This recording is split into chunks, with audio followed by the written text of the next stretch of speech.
Good morning. तो आज का जो हमारा टॉपिक है वो है ब्रायोफाइटा।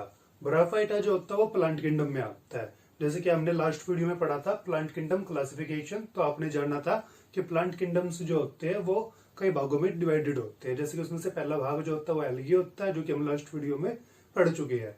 दूसरा भाग जो होता है वो ब्रायोफाइटा होता है। तीसरा भाग जो होता है टेरिडोफाइटा होता है। और उसके बाद जो होता है एंजियोस्पर्म और जिम्नोस्पर्म्स जो होते हैं वो प्लांट किंगडम में आते हैं। तो आज हम जो है वो पढ़ने वाले हैं ब्रायोफाइटा। तो आपको बता देते हैं कि ब्रायोफाइटा में आज हम क्या पढ़ेंगे। ब्रायोफाइटा में आज हम पढ़ेंगे ब्रायोफाइटा के जो जनरल कैरेक्टर होते हैं उनके बारे में। दूसरा आज हम पढ़ेंगे ब्रायोफाइटा में कि ब्रायोफाइटा जो होता है डिवाइडेड होता है तीन पार्ट्स में। एक होता है लीवरवॉर्ट, एक होता है हॉर्नवॉर्ट और एक होता है माउस। तो आज हम लीवरवॉर्ट्स के बारे में जो होता है इस वीडियो में पढ़ेंगे। और लीवरवॉर्ट्स का जो होता है सबसे फेमस एग्जांपल जो है, जो काफी बुक्स में आपको देखने को मिलेगा, वो होता है मर्केंसिया। तो वो जो उसकी जो है लाइफ साइकिल जो है वो हम आज देख पढ़ेंगे। तो अगर आप किसी एंट्रेंस वगैरह की तैयारी कर रहे हो, जैसे कि एमएससी की या फिर नीट वगैरह की, तो हमारी वीडियो जो है वो आपके लिए काफी इंपॉर्टेंट हो सकती है। क्योंकि हम वीडियो को इस तरीके से बनाते हैं कि आपका जो एंट्रेंस एग्जाम है उसमें जितने भी क्वेश्चन आ रहे हैं वो सारे मटेरियल हम आप तक पहुंचा सके। तो चलिए आज जो होते हैं ब्रायोफाइटा को भी समझ लेते हैं कि ब्रायोफाइटा क्या चीज है और किस तरीके से जो होता है ये रहता है। तो देखिए ब्रायोफाइटा क्या है। तो ब्रायोफाइटा जो होते हैं क्या होते हैं, ब्रायोफाइटा वे प्लांट्स होते हैं जिनके पास वेस्कुलर बंडल्स या वेस्कुलर टिश्यूज जो होते हैं, जिन्हें हम जाइलम और फ्लोएम कहते हैं, वे प्रेजेंट नहीं होते। तकरीबन आपने देखा होगा कि प्लांट्स ऐसे होते हैं जिनके पास क्या होता है, जाइलम और फ्लोएम होता है। मगर ब्रायोफाइटा क्या होते हैं, ब्रायोफाइटा वे प्लांट्स है जिनके पास जाइलम और फ्लोएम क्या होता है, एब्सेंट होता है। ये क्वेश्चन जो होता है एसएससी में कई बार जो होता है जनरल नॉलेज के बेस पे भी आ जाता है कि ब्रायोफाइटा जो होता है, जैसे कि कौन से जो होते हैं ऐसे प्लांट होते हैं जिसमें वेस्कुलर बंडल एब्सेंट होते हैं। तो आपको पता होना चाहिए कि ब्रायोफाइटा ऐसे होते हैं जिसके अंदर वेस्कुलर बंडल्स प्रेजेंट नहीं होते। तो इसलिए जो होते हैं इसको अलग कैटेगरी में जो है इसी मेन करेक्टर के ऊपर से अलग कैटेगरी में डाला गया। तो ब्रायोफाइटा के बारे में जानते हो। ब्रायोफाइटा क्या होते हैं, प्रिमिटिव प्लांट होते हैं। प्रिमिटिव प्लांट्स का मतलब क्या होता है, प्रिमिटिव प्लांट्स से प्रिमिटिव वर्ड्स हम उस चीज के लिए यूज करते हैं जो अपने इवोल्यूशनरी करेक्टर्स को शो करता है या अपने एंसेस्ट्रल करेक्टर्स को प्रेजेंट अपने अंदर रखता है। मतलब कि ये वे प्लांट है जो इसमें अभी तक इनके एंसेस्ट्रल्स के जो करेक्टर है वो प्रेजेंट है, इसलिए हमने यहाँ पे यूज करा प्रिमिटिव प्लांट्स। ये क्या होते हैं, प्रिमिटिव प्लांट्स होते हैं, सिंपल प्लांट होते हैं। इनके अंदर जो जीनस आते हैं वे कितने होते हैं, 960 जीनस जो है इसके अंदर प्रेजेंट होते हैं। इसी तरीके से अगर आप स्पेसीज देखते हो तो वर्ल्ड वाइड जो ब्रायोफाइटास है उसके अंदर 25,000 जो स्पेसीज है वो आ जाती है। अब बात करते हैं हैबिटेट की। तो हैबिटेट्स जो होता है उसके बेस पर इसमें थोड़ा सा जो होता है चेंज भी आता है, जिसको आपको जानना पड़ेगा। यहाँ पे वो चेंज होता है गेमेटोफाइटिक स्टेज और सेप्रोफाइटिक स्टेज। तो हैबिटेट पढ़ लेते हैं पहले। हैबिटेट क्या है, इसका मॉइस्ट होता है, सैंडी प्लेसेस होता है। ब्रायोफाइटास जो होता है एक ऐसा प्लांट होता है जो रहता तो टेरेस्ट्रियल है, मगर इसको नमी की जो होती है जरूरत पड़ती है। तो इसलिए जहां पे भी नमी होगी या वाटर होगा या फिर सैंडी प्लेसेस होगी, वहां पे क्या मिलेगा आपको, वहां पे आपको ब्रायोफाइटा पाने की संभावना ज्यादा हो जाएगी। इसी तरीके से दूसरी चीज यहाँ पे पढ़नी है आपको, ग्रीन कार्पेट। अब ग्रीन कार्पेट से क्या मतलब है कि ग्रीन कार्पेट ब्रायोफाइटा इतनी डेंसनली प्रोड्यूस करते हैं, एक साथ जो होते हैं प्रेजेंट होते हैं इनके पौधे, कि वो एक ग्रीन कार्पेट जो होता है वो लैंड के ऊपर बना देते हैं, सोइल के ऊपर बना देते हैं, या जहाँ पे ये प्रेजेंट होते हैं वहां पे बना देते हैं। दूसरा पॉइंट आपको याद रखना कॉपरमॉस। कॉपरमॉस से आपको क्या याद रखना है कि ब्रायोफाइटा के अंदर कॉपरमॉस जो होता है के नाम से जो होता है एक इसमें स्पीसीज प्रेजेंट है। ये सिर्फ उसी सोइल के अंदर जो होते हैं प्रेजेंट होते हैं जहाँ पे कॉपर की मात्रा क्या होगी, ज्यादा होगी। तो इस तरीके से कॉपरमॉस जो होता है वो एक इंडिकेटर का काम करता है फॉर कॉपर, कि अगर जिस मिट्टी में जो होता है कॉपर प्रेजेंट है तो वहीं पे आपको क्या मिलेगी, ज्यादा मात्रा में कॉपरमॉस मिल सकती है। तो इस तरीके से तीसरी बात जो होती है इसमें आपको जो याद रखनी है वो है amphibian of plant. Amphibian of plant क्यों कहा जाता है इन्हें, तो आपको जैसे कि मैंने अभी बताया था आपको कि ये रहते तो टेरेस्ट्रियल है, मगर इनको जो होते पानी की जरूरत पड़ती है, तो इसलिए इनको क्या कहते हैं, एम्फीबियन ऑफ प्लांट कहते हैं। जो इनकी मेन बॉडी होती है वो मेनली कहाँ पे प्रेजेंट होती है, टेरेस्ट्रियल होती है, मगर इनको फर्टिलाइजेशन करने के लिए, स्पर्म को स्विमिंग कराने के लिए और उसे अर्चिगोनिया तक पहुंचाने के लिए और उसमें से स्पोर को डिस्ट्रीब्यूट करने के लिए जो होता है किसकी जरूरत पड़ती है, पानी की जरूरत पड़ती है। तो इनकी हाफ लाइफ जो होती है मोस्टली टेरेस्ट्रियल होती है, और कुछ भाग जो होता है वो कैसा होता है, वो वाटर पे डिपेंडेंट होता है, इसलिए इनको एम्फीबियन ऑफ प्लांट कहा जाता है। याद रखना कि टेरिडोफाइटास को भी जो होता है एम्फीबियन ऑफ प्लांट कहा जाता है। तो अगर आपसे पूछे कि एम्फीबियन ऑफ प्लांट क्या है, तो आपको बताना कि ब्रायोफाइटा होते हैं। आपको ऑप्शन देख लेने, ब्रायोफाइटा और टेरिडोफाइटा अगर दोनों है तो आपको दोनों पे मार्क करना है। अगर एक है तो उसको आपको देखना कि कौन सा उसमें से है। टेरिडोफाइटास है तो उसको मार्क करना है, ब्रायोफाइटा तो उसको मार्क करना है। इसके बाद अगर आप देखते हैं तो जो हैबिटेट्स है वो भी क्या होते हैं, इनकी काफी डाइवर्स होती है एल्गी की तरह।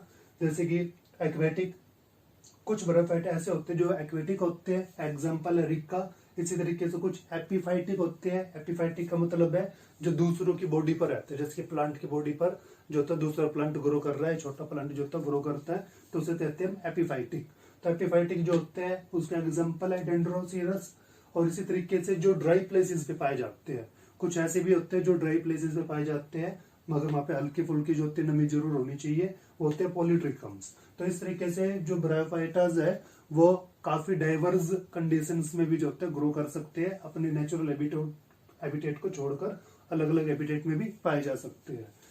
तो उसके बाद आपको जानना है कि लाइफ जो होते हैं कंसिस्ट करते हैं, ये किस तरह की लाइफ होती है। इसकी लाइफ में जो होते हैं दो तरह की स्टेजेस आती है, और इसके बेस पर जो होता है एक सबसे इंपॉर्टेंट क्वेश्चन जो है वो बन जाता है आपका हैप्लॉइंटिक लाइफ साइकिल, डिप्लॉइंटिक लाइफ साइकिल और हैप्लोडिप्लॉइंटिक लाइफ साइकिल। ये आपने कई बार जो होता है सुना होगा, और तकरीबन जो होता है ये क्वेश्चन पेपर में भी आ जाता है। तो आपको उसको समझने के लिए जो होता है गेमेटोफाइटिक और स्पोरोफाइटिक को जो होता है समझना जरूरी है। तो आपको याद रखना है कि जो ब्रायोफाइट्स होते हैं वे क्या करते हैं, उनकी लाइफ साइकिल जो होते हैं दो स्टेज में डिवाइडेड होती है। एक होता है गेमेटोफाइटिक स्टेज, एक होता है स्पोरोफाइटिक स्टेज। अब गेमेटोफाइटिक स्टेज जो होती है वो ब्रायोफाइट के अंदर डोमिनेंट होती है। इसका मतलब ये है कि इसकी लाइफ में ज्यादा लंबे समय तक रहती है। और इसी तरीके से स्पोरोफाइटिक जो स्टेज होती है वो क्या रहती है, कम होती है।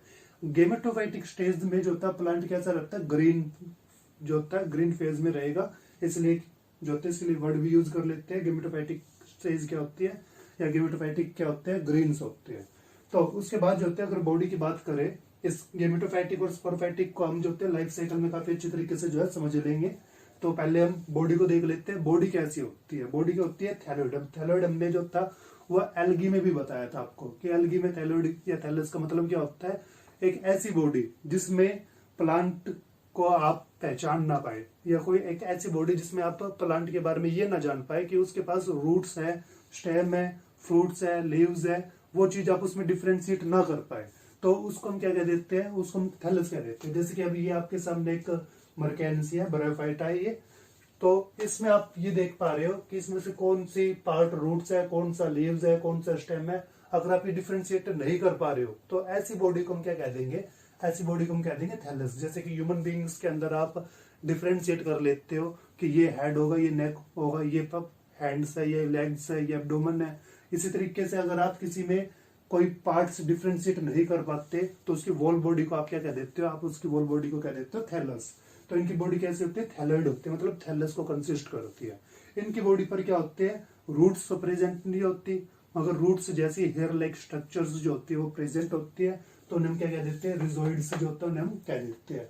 ये जो होता है एंकरिंग करने का जो होता है काम करते हैं, मिट्टी में जो होते हैं अपने आप को जो होते हैं पकड़ बनाने का जो है काम करती है। इसी तरीके से सबसे इंपॉर्टेंट करेक्टर जो इसका होता है कि वेस्कुलर टिश्यूज जो होते हैं इसके अंदर क्या होते हैं, एब्सेंट होते हैं। तो ये फूड को किस तरीके से जो होता है गेन करता है, वाटर को किस तरीके से गेन करता है। तो आपको याद रखना कि ये फूड को और वाटर को जो होता है गेन करने के लिए या ऑक्सीजन को लेने के लिए जो होता है ये डिफ्यूजन ऑस्मोसिस का जो होता है सहारा लेता है। और कई बार जो होता है मर्केंसिया की जो लीव्स लाइक स्ट्रक्चर्स होती है ये भी क्या कर लेती है, ये भी एयर से, जो मोस्ट एयर्स होते हैं वहां से एयर को या वाटर को जो होता है क्या कर लेती है, अपने अंदर डिफ्यूज कर लेती है। अगर आप नॉर्मली बात करें तो रिप्रोडक्शन पे आते हैं। रिप्रोडक्शन जो होता है वो आपने पढ़ा होगा कि अलग अलग टाइप का होता है, वेजिटेटिव होता है, एसेक्सुअल होता है और सेक्सुअल होता है। तो इसमें जो रिप्रोडक्शन होता है वो रिप्रोडक्शन जो होता है वो फ्रेगमेंटेशन होता है, जीमकअप होता है। और अगर सेक्सुअल की बात करें तो सेक्सुअल में इसके अंदर क्या होता है, इसके अंदर होता है oogamous टाइप का। तो आपको याद रखना है जो बेसिक बात आपकी होती है कि रिप्रोडक्शन जो अलग अलग तरीके का होता है और वेजिटेटिव जो होता है रिप्रोडक्शन वो भी जो होता है अलग अलग तरीके का होता है। जैसे कि फ्रेगमेंटेशन जो होता है, जैसे कि आपने जानना कि फ्रेगमेंटेशन में हम क्या करते हैं, फ्रेगमेंटेशन में जो भी पार्ट का बॉडी मतलब जो भी उसकी बॉडी है उसका कोई भी पार्ट जो होता है वो ब्रेक डाउन हो जाएगा और ब्रेक डाउन होने के बाद वही पार्ट क्या करेगा, एक नए को बना लेगा। तो इसे हम क्या कह देते हैं, फ्रेगमेंटेशन कह देते हैं। जिमा कप जो इसके अंदर बताया है वो हम जो होता है मर्केंसियम में डिटेल में जो होता है स्टडी करेंगे। इसी तरीके से एडवेंटिनस ट्री जो होता है वो भी प्रेजेंट होता है, एडवेंटियस ट्री। अब एडवेंटियस ट्री भी जो होता है इसके अंदर कई बार प्रेजेंट होता है। तो एडवेंटियस ट्री में क्या होता है कि इसकी जो बॉडी होती है वो काफी वेरिएबल होती है, डेंड्रॉइड टाइप की होती है। और जो इसकी बॉडी है मतलब थैलस जो इसका वो जो होता है वो काफी जो होता है डेंड्राइट टाइप का होता है। उसमें जो होती है ब्रांचेस प्रेजेंट होती है और ब्रांचेस अगर ब्रेक डाउन हो जाती है तो ब्रेक डाउन होकर जहाँ पे भी पड़ेगी तो वो क्या करेगा, वैसा ही एक और ग्रो कर लेती है। तो ये भी किसमें आता है, ये भी वेजिटेटिव प्रोपेगेशन जो होता है इसके अंदर उसमें आ जाता है। तो इस तरीके से इसके अंदर जो है वो कई अलग अलग तरह के जो है वेजिटेटिव प्रोपेगेशन जो है होते हैं। जैसे कि एक जो आपने पढ़ा फ्रेगमेंटेशन होता है, दूसरा जो होता है जिमा कप होता है, तीसरा जो होता है एडवेंटिनस हो जाता है, ट्यूबर्स के थ्रू भी हो जाता है। तो ये सभी जो है इसमें आपको याद रखनी है। उसी तरीके से ऊगेमस में आपको बता देते हैं कि एक होता है ऑटोगेमी, ये रिप्रोडक्शन के टाइप है, ठीक है, जो आपको ध्यान रखने हैं। ऑटोगेमी क्या होता है, ऑटोगेमी वो रिप्रोडक्शन होता है जिसके अंदर मेल और फीमेल जो होते हैं वो सेम प्लांट से या सेम बॉडी से जो होते हैं ओरिजिनेट होते हैं, तो उसको हम कहते हैं ऑटोगेमी। दूसरा होता है होलोगेमी। होलोगेमी वो होता है जिसमें कि प्लांट की जो बॉडी है जिसपे से मेल और फीमेल जो होते हैं ऑर्गन डेवलप हो रहे हैं वो अलग अलग होनी चाहिए, तो उसे हम कहते हैं होलोगेमी। अब होलोगेमी के अंदर एक आपका आ जाता है आइसोगेमी, एक अनाइसोगेमी आ जाता है और एक ही आ जाता है ऊगेमस। तो ये आपको याद रखना है, ये किसमें आ जाता है, ये आ जाता है होलोगेमी में। आइसोगेमी में क्या होता है, आइसोगेमी के अंदर आपका जो सेक्सुअल ऑर्गन जो है और जो उसमें प्रेजेंट हो गए, जो स्पर्म या ओवम हो गए, जो गेमिट्स हो गए, उनका शेप, उनकी फिजियोलॉजी, उनकी मार्फोलॉजी क्या होनी चाहिए, सिमिलर होनी चाहिए। तो हम क्या कह देते हैं, आइसोगेमी कह देते हैं। अगर अनाइसोगेमी में अगर उनकी फिजियोलॉजी जो होती है वो अलग होती है, मार्फोलॉजी जो होती है अलग होती है, मगर साइज लगभग सेम होना चाहिए उनका, तो उसे हम कह देते हैं आइसोगेमी। इसमें साइज क्या होगा, सिमिलर होगा, मार्फोलॉजी सिमिलर होगी, फिजियोलॉजी क्या होगी, सिमिलर होगी। इसी तरीके से जो होता है इसके अंदर अनाइसोगेमी के अंदर भी क्या होगा, उनकी मॉर्फोलॉजी जो होती है वो सेम होगी मगर साइज में क्या रहेगा, ठीक है, डिफरेंस रहेगा साइज में। इसी तरीके से ऊगेमी के अंदर जो होते हैं उनकी स्ट्रक्चर्स भी जो होती है वो क्या रहती है और से डिफरेंट रहती है। और ऊगेमी में उसका साइज भी क्या रहेगा, एक का स्मॉल रहेगा और एक का क्या रहेगा, लार्ज रहेगा। तो इस तरीके से जो है ये होता है ऊगेमस, जो आपको समझना है।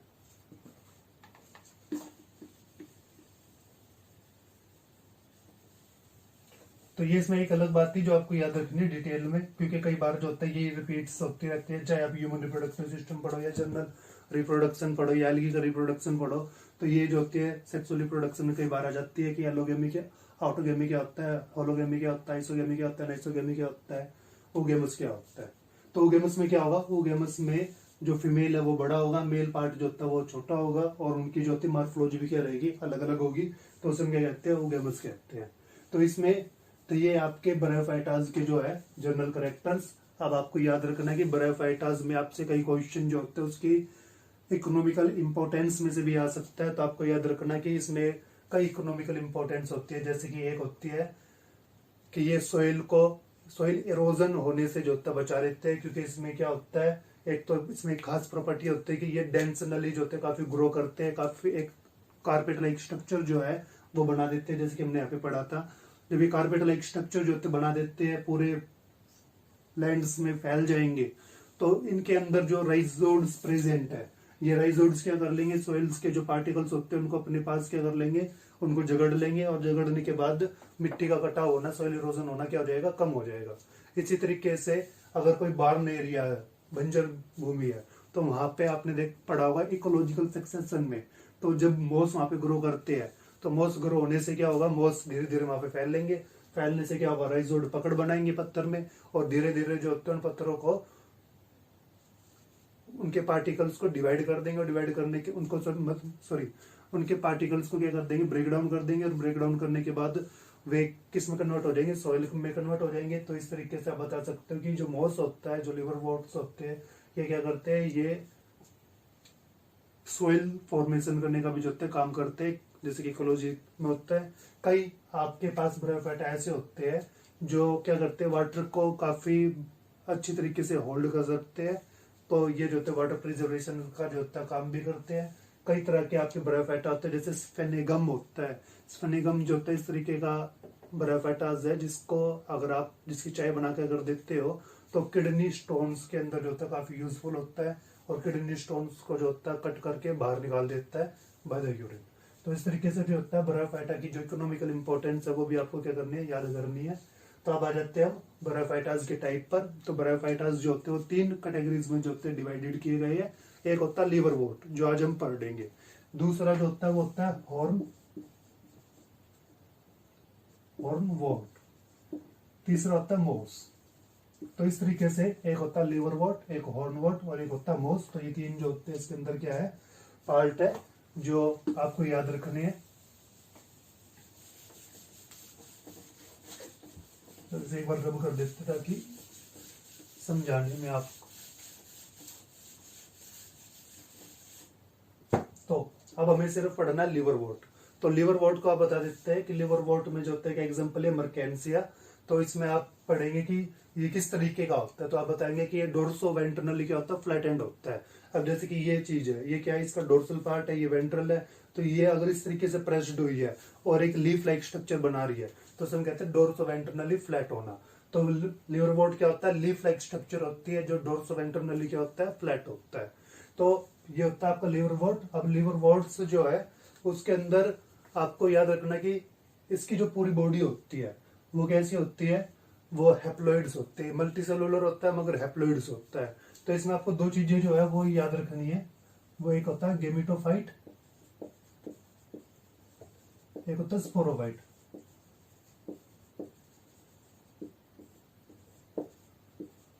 तो आपको याद रखना कि गेमिटोफाइट क्या होता है। सबसे पहले तो गेमिटोफाइट एक वो स्टेज है जहां पे प्लांट की जो बॉडी होगी वो मल्टीसेलुलर होगी।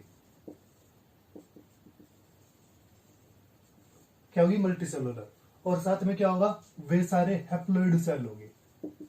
तो गेमिटोफाइटिक्स वे प्लांट होते हैं जिनके अंदर मल्टीसेलुलर तो है मगर वे क्या है, वे हैप्लॉइड्स है। उनके अंदर एन नंबर ऑफ क्रोमोसोम जो है वो प्रेजेंट है। उनकी पूरी बॉडी जो होती है वो किसकी बनी हुई है, हैप्लॉइड सेल्स की बनी हुई है। अगर आप सेप्रोफाइटिक की बात करते हो तो ये वे प्लांट बॉडी होते हैं जिनके अंदर क्या होता है, जिनके अंदर डिप्लॉइड सेल्स प्रेजेंट होते हैं। ये भी क्या होते हैं, मल्टीसेलुलर हो सकते हैं मगर इनका मेन कैरेक्टर इनके पास क्या प्रेजेंट होगा, इनके पास डिप्लॉइड्स जो है वो प्रेजेंट होगी। तो ये 2 चीज आपको याद रखनी कि गेमेटोफाइटिक क्या होते हैं, हैप्लॉइड्स, और सेप्रोफाइटिक कौन सी स्टेज होती है प्लांट की, वो होती है डिप्लॉइडिक स्टेज होती है। अब मेनली आपको और क्या याद रखना है इसमें कि गेमेटोफाइटिक्स जो है, ब्रायोफाइट के अंदर जो गेमेटोफाइटिक पोर्शन होता है ये क्या होता है, डोमिनेंट होता है, ये ज्यादा लंबे समय तक चलता है और एक ग्रीनरी पार्ट होता है। सेप्रोफाइटिक इसमें जो होता है कुछ सन के लिए जो होता है, कुछ दिन टाइम्स के लिए आता है, उसके बाद जो होता है चला जाता है। तो ये इसमें ज्यादा डोमिनेंट नहीं होता। तो चलिए अब लाइफ साइकिल पढ़ते हैं इसकी। तो लाइफ साइकिल से जो होता है आपको ये गेमेटोफाइटिक और सेप्रोफाइटिक जो है पोर्शन है ये और भी अच्छी तरीके से क्या होगा, समझ में आएगा। तो देखिए सबसे पहले क्या होता है कि प्लांट बॉडी जो है वो अलग अलग प्रेजेंट है। कुछ मर्केंसिया जो है वो अलग है इस तरीके से।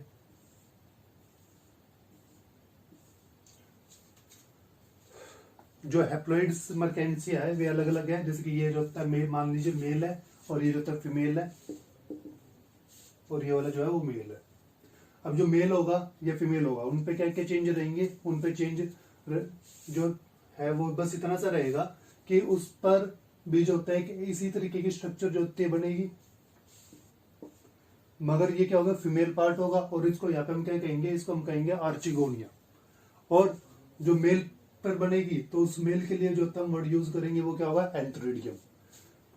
एंथ्रीडियम जो होता है वो मेल पार्ट होता है, आर्चिगोनिया जो होता है वो फीमेल पार्ट होता है। एंथ्रीडियम से जो बनता है वो स्पर्म बनता है। जैसे एंथ्रीडियम जब आप देख रहे हो तो ये अम्ब्रेला लाइक स्ट्रक्चर होते हैं, इसमें छोटे छोटे जो होते हैं वो present as spore like structures, और इसके अंदर जो होता है क्या बनता है, इसके अंदर जो होते हैं छोटे छोटे स्पर्म्स जो होते हैं बनते हैं, और इनके जो स्पर्म होते हैं कैसे होते हैं, वो बाइफ्लैजिलेटेड होते हैं।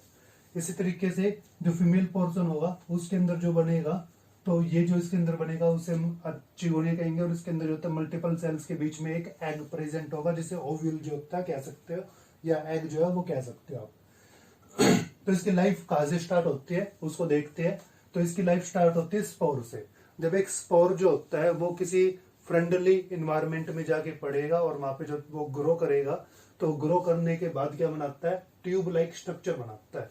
ये ट्यूब लाइक स्ट्रक्चर जो होती है वो ग्रो करती है, और ग्रो करते हुए क्या करती है, ब्रांच भी कर लेती है अपनी कई बार। तो ये जो ट्यूब लाइक स्ट्रक्चर बनती है इसके अंदर, तो ये ट्यूब लाइक स्ट्रक्चर जो है इसको क्या देते हैं, प्रोटीनियम। ये प्रोटीनियम जो होता है बाद में क्या करता है, वो ग्रो करता है, और ग्रो करने के बाद जो होता है वो पूरा डेवलप होकर क्या बना लेता है, एक हैप्लॉइड बॉडी बना लेती है। तो इस तरीके से दो हैप्लॉइड बॉडी जो है दो अलग अलग स्पोर से जो है वो जनरेट होगी है। एक जो होती है वो मेल पार्ट को कंसिस्ट करता है, एक जो होता है वो फीमेल पार्ट को कंसिस्ट करता है। अब इनकी बॉडी पर वो क्या बनते हैं, इनकी बॉडी पर जो होता है इस तरीके से जो होते हैं लाइनिंग प्रेजेंट होती है। इन लाइनिंग के बीच में आप देख रहे हो कि रेड कलर के जो होते हैं स्ट्रक्चर प्रेजेंट है। इन रेड कलर के स्ट्रक्चर्स को हम कहते हैं जीमा कप, जिनके अंदर जो होते हैं जीमा जो होते हैं स्पोर बनते हैं, छोटे छोटे सेल्स बनते हैं। और ये सेल जो होते हैं जब भी इनका फ्रेंडली इन्वायरमेंट आएगा तो ये क्या करते हैं, वहां से निकलते हैं, और निकलने के बाद जहां पे भी पड़ेंगे तो वहां पे एक और मर्केंसिया जो होता है इसी तरीके का ग्रो कर देंगे। तो ये इसमें एक मोड ऑफ एसेक्सुअल रिप्रोडक्शन का जो होता है प्रेजेंट होता है, जिसे हम कहते हैं जीमा। तो इस तरीके से जो है ये जिमा कप जो होता है सेक्सुअल रिप्रोडक्शन करता है, और ये कप लाइक स्ट्रक्चर जो होती है इसमें प्रेजेंट होते हैं, जैसे जिमा कहते हैं। और इस पे क्या प्रेजेंट होता है, इस पे प्रेजेंट होता है ये हेयर लाइक स्ट्रक्चर। इन हेयर लाइक स्ट्रक्चर को रिजॉइड्स कहा जाता है, जिनका फंक्शन अभी हमने जाना, जो सोइल इरोजन से जो होता है बचा लेते हैं। तो इस तरीके से जो होता है ये फुल्ली डेवलप हो जाता है मर्केंसिया। अब इसमें और क्या होता है कि इसमें टाइम आने पर एंथ्रीडियम भी जो होता है इस तरीके से ग्रो कर लेता है, और एंथ्रीडियम जैसे ग्रो करता है तो इसके अंदर जो होता है स्पर्म जो होते हैं बनने स्टार्ट कर देते हैं। जब ये ब्रेक डाउन होता है तो स्पर्म इसमें से क्या हो जाते हैं, बाहर आ जाते हैं। और स्पर्म जो होते हैं वो वाटर की सहायता से या एयर की सहायता से मोस्टली जो होता है वाटर में जो होते हैं स्विमिंग करते हुए जो होते हैं कहाँ तक पहुंच जाते हैं, जो फीमेल मर्केंसिया है वहां तक जो है पहुंच जाते हैं। और फीमेल मर्केंसिया पे जो उसका आर्चिगोनिया होता है वहां तक पहुंचने के बाद वो वाटर की सहायता से क्या कर जाते हैं, एंटर कर जाते हैं। और वहां पे क्या हो जाता है, उसमें फर्टिलाइजेशन हो जाती है। और फर्टिलाइजेशन होने के बाद क्या बनता है, फर्टिलाइजेशन होने के बाद बनता है जायगोट।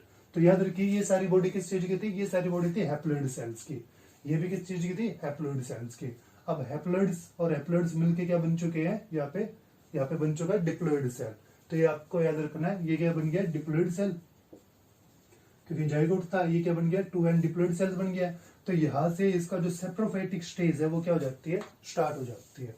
और कहां तक चलेगी उसे देखते हैं। तो जाइगोट बन जाता है। जाइगोट बनने के बाद क्या करता है, वो डिवाइड करता है एम्ब्रायो बनाने के लिए। तो वो पहले क्या आती है, एक स्टेज आती है जिसे कहते हैं 2 सेल एम्ब्रायो स्टेज। उसके बाद वो और डिवाइड करता है, तो वो 4 सेल्स में डिवाइड हो जाता है जिसे कहते हैं 4 सेल स्टेज एम्ब्रायो। उसके बाद एम्ब्रायो जो होता है वो धीरे धीरे डिवाइड करता रहता है और क्या बना देता है, मल्टीपल सेल्स का जो एम्ब्रायो है वो बना देता है। उसके बाद एम्ब्रायो क्या करता है, और भी ग्रो करता है, और ग्रो करते करते अब ये डिफरेंशिएशन भी करना स्टार्ट कर देता है। जब ये डिफरेंशिएशन करता है तो इसमें 3 अलग अलग टाइप की जो होती है सेल बन जाती है, जिससे 3 अलग अलग टाइप के पार्ट्स जो है वो बनते हैं। तो उसमें से एक जो होता है पार्ट वो कैप्सूल कहलाता है, एक जो होता है सेटा कहलाता है, और एक क्या कहलाता है, फुट कहलाता है। तो ये जो सेटा जो बनता है वो यहाँ पे अगर आप देखें तो इसको हम यह ड्रा कर लेते हैं। तो वो इस तरीके से इसके अंदर क्या हो जाता है, ग्रो हो जाता है। एक पार्ट जो होता है सेटा होता है, एक क्या होता है फुट होता है, और एक क्या होता है कैप्सूल होता है, जैसे आप देख रहे हो। तो ये कैप्सूल जो होता है इस ये बाद में क्या बनाएगा, ये बनता है स्पोरोफाइट, जो अपने अंदर क्या बनाएगा, स्पोर बनाएगा। इसी तरीके से सेटा होता है, सेटा क्या करता है, कैप्सूल और फुट को जोड़ता है। फुट क्या करता है, फुट जो होता है से एंचर करने का जो होता है, जोड़े रखने का जो होता है काम करता है, और जो न्यूट्रिशन वगैरह जो होता है से प्रोवाइड करने का काम करता है। तो इस तरीके से जो होता है ये डेवलप हो जाता है। डेवलप होने के बाद जो होते हैं ये सेल जो होते हैं बाहर निकलते हैं, जिन्हें हम क्या कहते हैं, इन्हें कहते हैं स्पोर मदर सेल। अब ये स्पोर मदर सेल्स जो होते हैं क्या करते हैं, मियोसिस करते हैं। आपको माइटोसिस और मियोसिस तो याद ही होगी कि माइटोसिस जो होते हैं उसमें सेम नंबर ऑफ क्रोमोसोम्स वाले सेल बनते हैं, और मियोसिस में क्या होता है, रिड्यूस हो जाता है। तो यहाँ पे क्या होगी, रिडक्शन होगी, और क्या हो जाएगा, मियोसिस होगी। और मियोसिस होने पर हैप्लॉइड सेल्स बनते हैं, तो हैप्लॉइड स्पोर्स जो कि जनरेट हो जाएंगे, और वो जो होते हैं जहाँ पे भी पड़ेंगे तो फिर से जो होता है वही प्रोसेस इसका क्या हो जाएगा, स्टार्ट हो जाएगा कि फिर से वे स्पोर्स जो है फेवरेबल कंडीशन में जब जाएंगे तो प्रोटीन बनाएंगे, और फिर वैसे ही जो होता है बॉडी बनाना शुरू कर देंगे। तो इस तरीके से आप देख रहे हो कि यहाँ तक जो होता है, यहां तक ये जो पोर्शन है ये क्या है, सेप्रोफाइटिक है।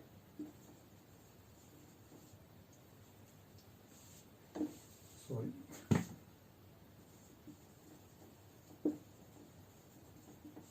और यहां से ऊपर वाला जो पोर्शन है वो क्या है, वो गेमेटोफाइटिक है।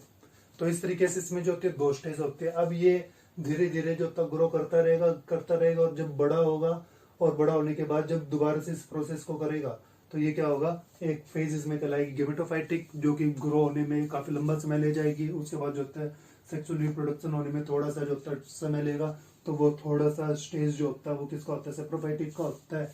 तो इसलिए हम कहते हैं कि गेमेटोफाइटिक स्टेज में क्या होती है, डोमिनेंट होती है, और सेप्रोफाइटिक स्टेजेस में क्या होती है, वो डोमिनेंट नहीं होती, वो थोड़े समय के लिए होती है।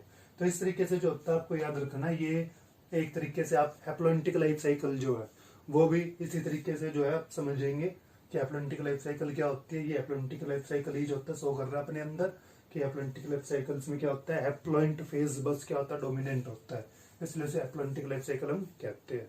तो ये था आज का हमारा टॉपिक। अगला जो होगा हॉर्नवर्ट और मोस्ट जो होता है वो हम अगली वीडियो में पढ़ेंगे। अगर आपको भी जो होता है वीडियो अच्छी लगी हो, मैटर समझ में आया हो, तो चैनल को आप सब्सक्राइब कीजिए, वीडियो को लाइक कीजिए। अगर कोई क्वेश्चन है तो आप कमेंट में पूछ सकते हैं। Thank you.